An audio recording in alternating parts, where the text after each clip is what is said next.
And as the DNC comes to a close, some are now asking, should big political conventions continue? News 13's Russ Bowen is streaming live outside the Time Warner Cable Arena where the president will speak. Russ, could this be the last political convention we'll see? Well, you know, Darcel and Larry, that's really not likely, but it is definitely something a lot of people are talking about, especially when you consider the cost. Over the past 2 weeks, Alabama, Democrats and Republicans have put on incredible shows. Virginia, proudly cast. But the conventions are now more public relations than politics, begging the question, are they worth it? I think that they're absolutely relevant in today's political landscape. Are they worth the nearly $250 million it costs to put them on? I would say they're so necessary. This has been an amazing experience. I feel like it's really fired up the base. The American dream. As you would imagine, most delegates feel the conventions aren't relics of the past and are still viable. It is an organizational opportunity as well as a messaging opportunity.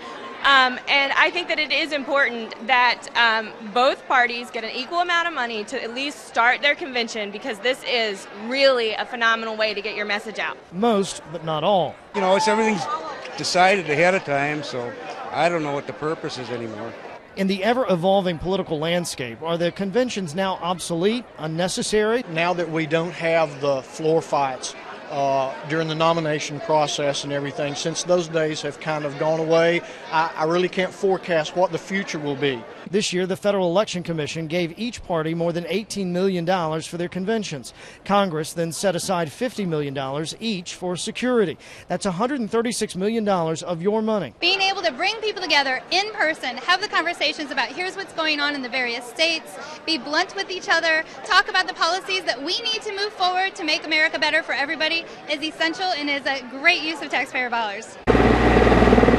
In Charlotte alone, we've seen Secret Service, the FBI, Customs and Border Protection, TSA, state police, and police from cities and towns across the country.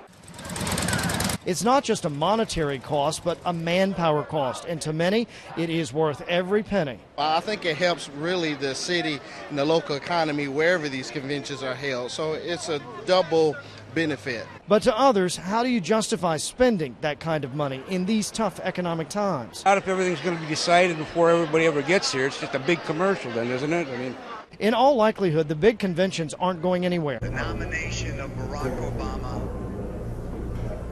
is unanimous. But will Democrats and Republicans be able to keep selling them to the American people? And North Carolina, the host state for this convention, our delegates get front row seating to this convention, but those folks who are outside, well, they're watching it on this big screen on the outside of Time Warner Cable Arena. That is the few people who could get inside this perimeter because security is extremely, extremely tight.